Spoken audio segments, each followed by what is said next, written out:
আসসালামু আলাইকুম সবাইকে। সবাই কেমন আছেন? আমি মাশাআল্লাহ ভালো আছি।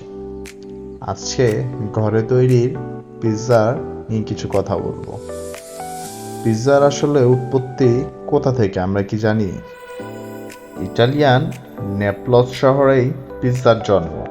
18 শতাব্দে সাধারণ মানুষ রুটির ওপরে টমেটো, চিজ, আরও কিছু সবজি, মাংস দিয়ে খেতে শুরু করে। ধীরে ধীরে এটি জনপ্রিয় হয়ে যায়। বাংলাদেশেও পিৎজার জনপ্রিয়তা অনেক বেশি। পিৎজা আসলে দেখতে যেমন সুন্দর, খেতেও তেমন হেলদি। তাই আমার পিৎজা খুব ভালো লাগে। আপনাদের কেমন লাগে অবশ্যই জানাবেন। আর ঘরে তৈরি পিৎজাটার স্বাদই আলাদা, খুব মজা হয়েছিল।